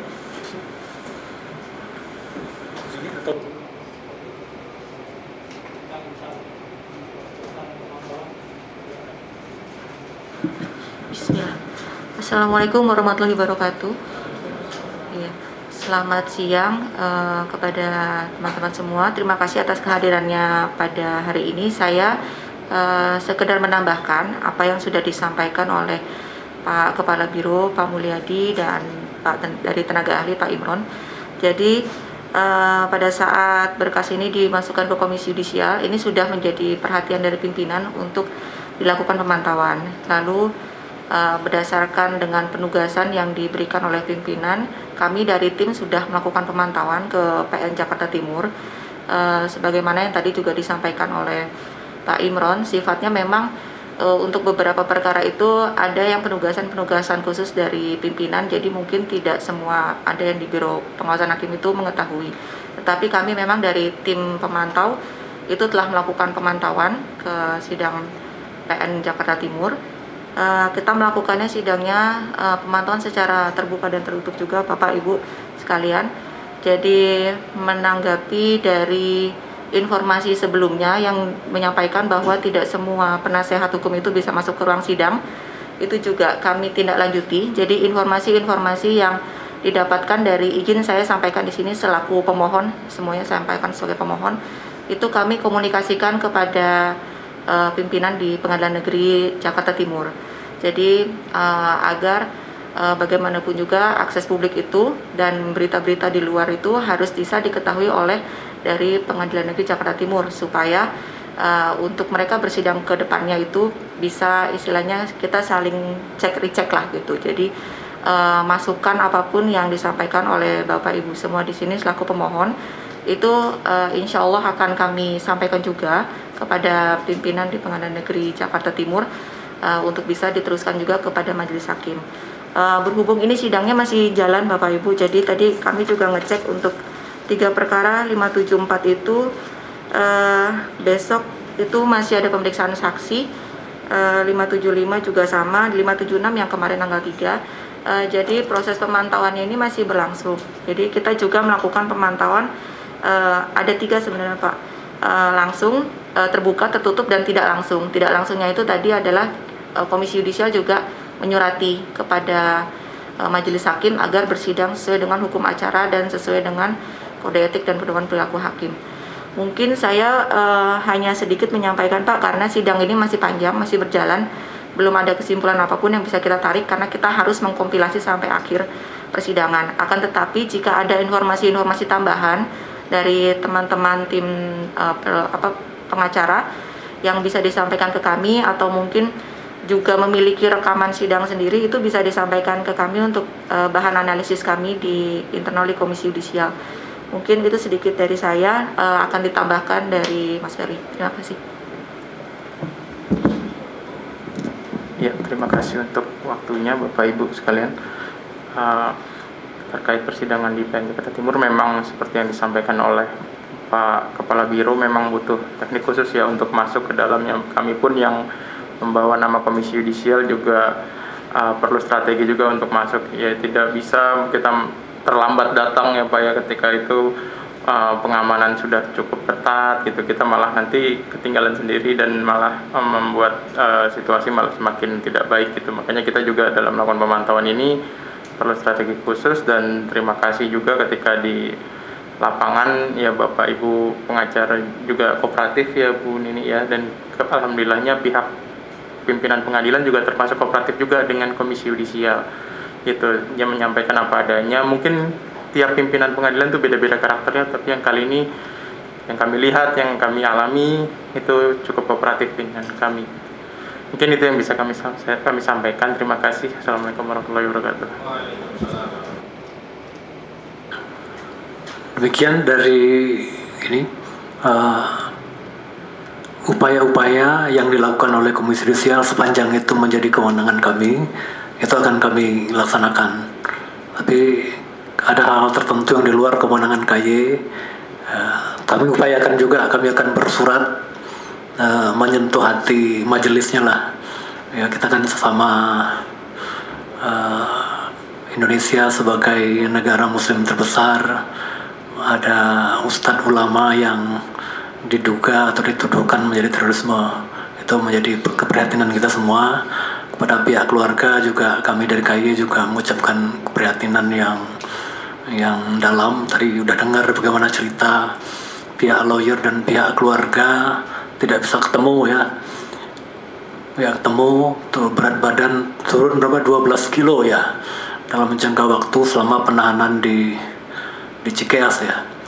Ya, ini juga saya pengen juga kalau bisa punya akses ke sana, pengen melihat ke Cikeas bagaimana itu ininya BNPT ya Pak ya. Ya, tapi kita sepanjang ini belum punya akses sana, tapi kita ya coba juga Pak, kalau kita punya akses dan bisa melihat ke sana kan lumayan juga.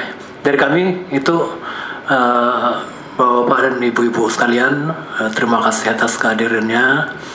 Silakan Bu, di kue minum seadanya. Inilah yang bisa kami sajikan sebagai tuan rumah menerima laporan dari Bapak dan Ibu. Ya, saya akhiri dengan belum Pak, belum diakhiri.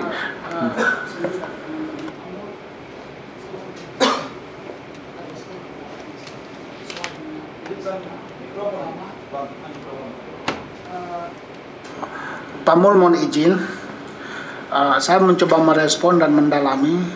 Pertama adalah ada produk penetapan sudah dikeluarkan oleh majelis, ya.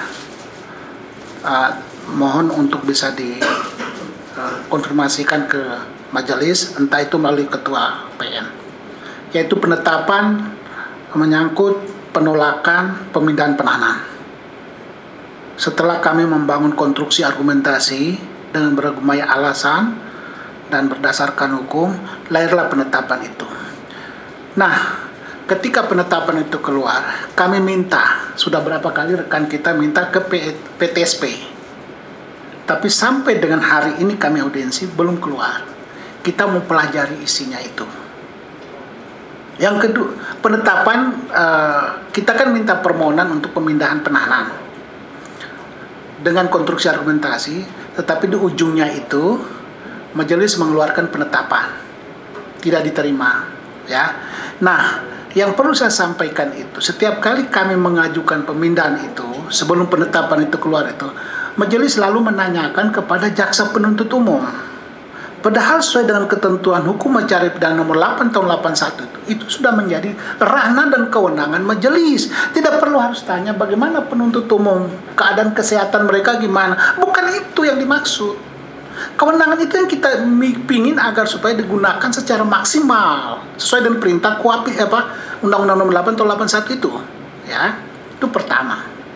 Yang kedua adalah menyangkut penetapan sidang di LPSK secara offline khusus menyangkut salah saksi fakta. Oke, kami kooperatif menyetujui itu. Tetapi faktanya sebagaimana yang dilaporkan rekan saya tadi bahwa kok masih ada sidang di Gunung Sindur.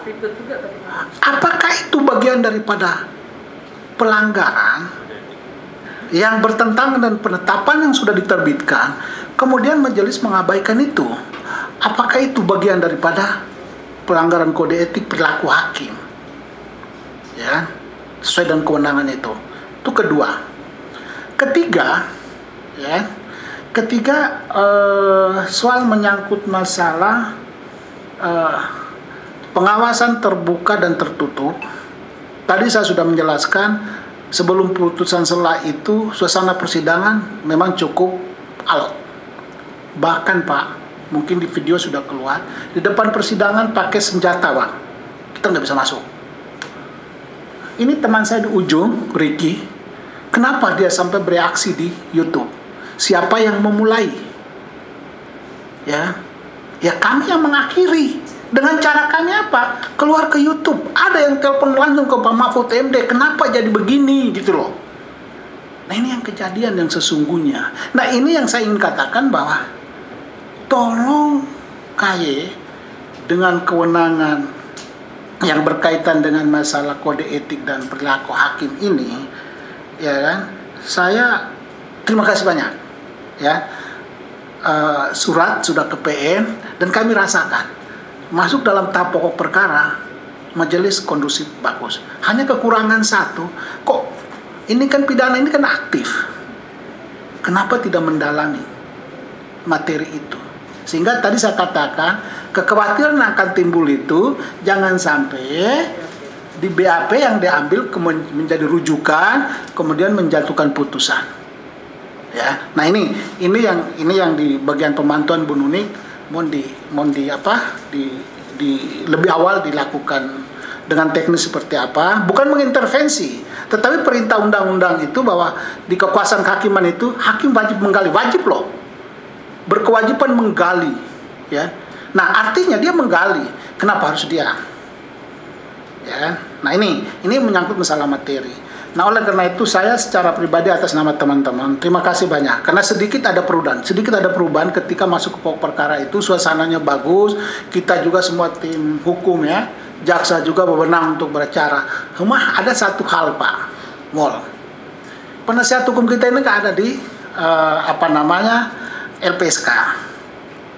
Nah, mereka ini kan juga kan sebagai penasihat hukum itu menghadiri sidang juga, cuma beda, ada yang di pengadilan, ada di LPSK.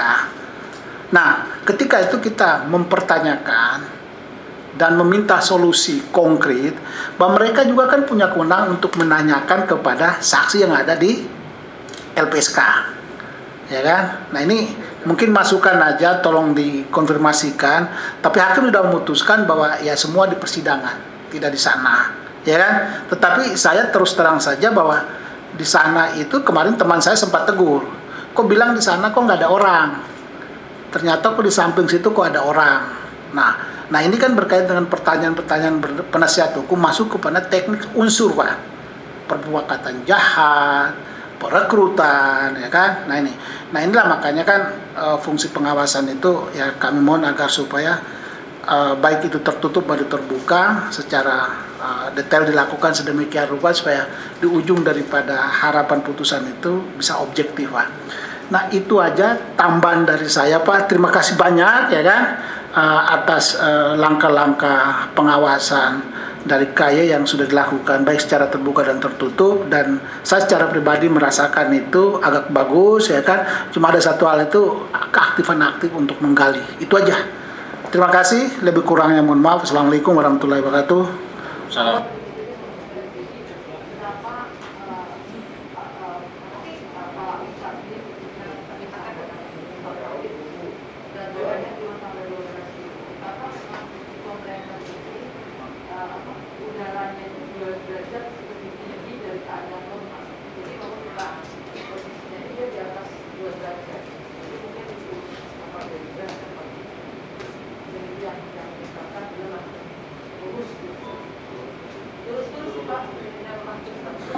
Ya, kalau dari kami insya Allah sudah cukup. Tapi Bang Sandi, ada tambahan Bang Sandi?